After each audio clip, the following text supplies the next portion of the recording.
Nasa Friday tayo, September 20th, Dark and Light Side episode of Life 162.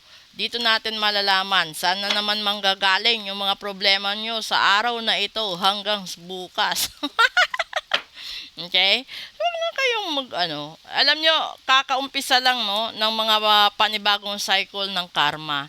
So, posible na kung ano yung mga kabutihang ginawa nyo noon, aanihin nyo simula kahapon hanggang 2025 yan.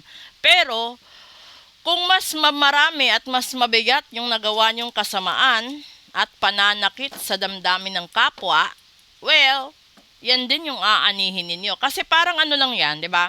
Kung mas marami ang kabutihan kaysa kasamaan, yung aanihin nyo is kabutihan. No? Blessings. Pero kung mas marami at mas mabigat ang nagawa nyong kasalanan noon, hanggang 2025 ang karma ninyo. 'Di ba? So kung gusto ninyong malaman kung anong uri ba ng karma yung meron sa inyo, magpabook kayo ng full private reading. Kasi dalawa naman yan yung side ng karma. It's a good karma and then the bad karma. Basta nagsimula yan kahapon at magtatagal yan hanggang katapusan ng 2025.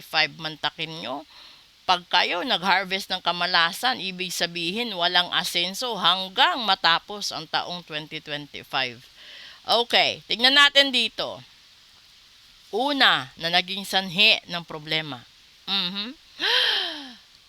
Pera, hirap sa pera. Pangalawa,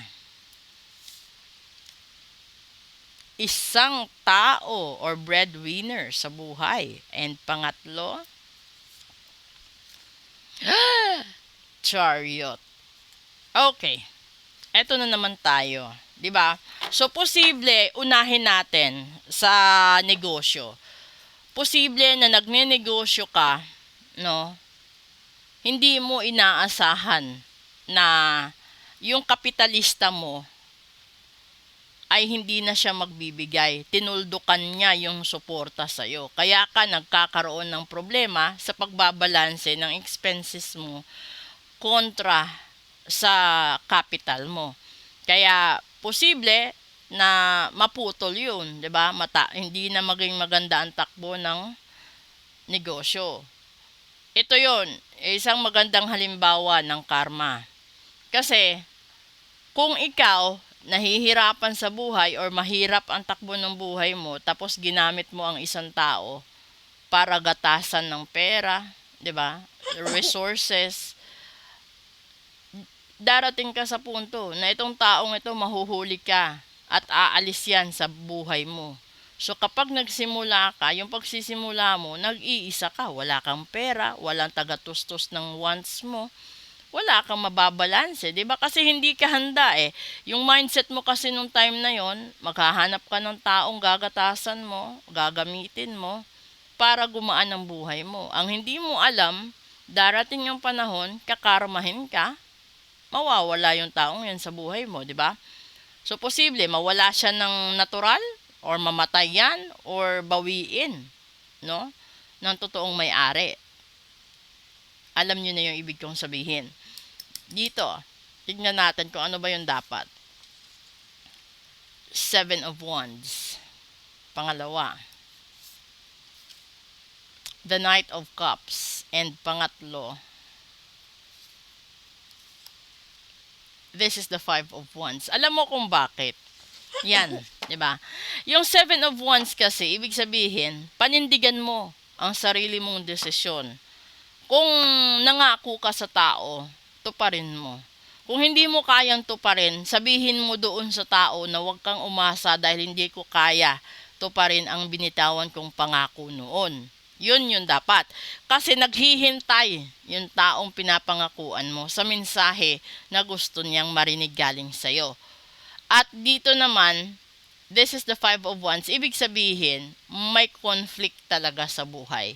So kung hindi mo rin kayang kontrolin yung conflict doon, i-explain mo. 'Di ba? Sa taong umaasa or sa taong pinangakuan mo para maintindihan ka niya. Kasi hindi naman lahat ng tao manghuhula. So, the best solution right there is to be true, to be authentic. Sabihin mo na hindi kita kayang panindigan kasi hindi ko sinabi sa'yo, kasal ako sa iba. O ganito sabihin mo, hindi kita kayang panindigan ngayon na sustentuhan kita. Kasi may pinapaaral akong kapatid, may sinusustentuhan akong magulang, 'di ba? Tapos kung meron namang panahon na hindi kita kayang pakasalan sa ngayon kasi marami pa akong pangarap sa buhay na gusto kong matupad bago ako mag-settle down. It may cause conflicts, yes, but being true to yourself is much better rather than to let this person hope na may andyan ka pero wala na. Kasi wag mong sayangin yung oras niya sa paghihintay sa'yo. Dahil kaya rin naman niyang mag-heal, kaya niyang mag-heal sa sarili niya, and then right after the healing process, kaya niyang ibangon yung sarili niya. Yung pinakapangit lang kasi sa isang relasyon, yung hindi mo alam at hindi mo sinasabi kung maghihintay pa ba siya o hindi na. Kasi kapag sinabi naman ng tao na hindi na kita kayang mahalin, hindi na kita kayang pakisamahan, hindi na kita kayang hindi na kita matatagalan. Kung alam mo din sa sarili mo na ikaw yung may kasalanan, tanggapin mo. Kasi hindi naman magkakaganyan yung mahal mo kung hindi ka rin nagpagkita ng kagaspangan ng pag-uugali mo, 'di ba? Maliban na lang ulit kung iyan ay ginayuma. Kasi kapag yan ay ginayuma, talagang wala kang maririnig. Kasi kontrolado nung nagpagayuma ang utak niyan. Meron din namang mga tao na pinagayuma yung mahal niya. Tapos sasabihin niya doon sa tagagawa ng gayuma, kung hindi rin lang siya magiging akin, hindi rin siya magiging sa kanila. So, posible bibigyan niya ng matinding sakit, posible wawakasan niya yung buhay, posible naman na bibigyan niya ito ng kahirapan, na walang magiging successful na relationship, or tatamaan yung pamilya, tatamaan yung mga anak, ganun. Ganun din yung barangkulam at sumpa. Depende yun. Kung meron kasi mga kulam at sumpa na minana mo galing sa mga magulang mo, lolo't lola mo, ganun. Lalong-lalo na kung dati naman, pag hindi talaga gusto ng magulang na pakasalan ng anak nila itong ganito, ayaw talaga 'di ba? Magkamatayan pero hindi talaga. May mga ganun dati. Unlike ngayon na pwede na, acceptable na half of the population. Pero ito, this is the general reading. Kung gusto niyo malaman yung talagang para sa inyo, magpa-book kayo ng full private reading. At least one-on-one conversation 'yan, na bawat tanong mo masasagot agad. Pero kung may mga bagay, halimbawa na kamalasan, karma, gayuma, sumpakulang barang, yun talaga ritual ang kailangan doon para matanggal at mabago ang takbo ng buhay ninyo. Pakatandaan nyo, kahapon lang nagsimula ang cycle ng bad karma.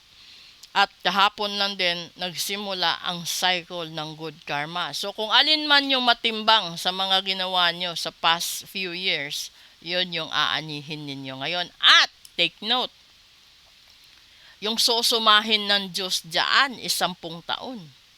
So the past 10 years of your life, alin ba yung maraming nagawa mo? Kabutihan ba o kasamaan? If lumabas sa resulta, mas mabigat yung kasamaan, well, alam mo na, kasamaan ang aanihin mo hanggang matapos ang 2025.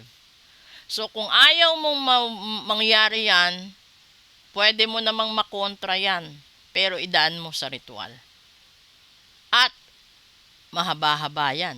Okay? So, maraming salamat po. Punta tayo after this. This is Real Talk 101. Please do support my YouTube channel. At lahat ng new subscribers sa YouTube ko doon is magkakaroon ng free cleansing. Sa mga new subscribers ko doon na hindi ko makita kasi naka-private yung account nila, please send me a message or comment doon mismo sa YouTube so that I can give you the instruction on how to claim your cleansing award or rewards. Okay? Maraming salamat po. Inviting everyone, subscribe, like all the videos right there, and I will give you a free cleansing. Thank you.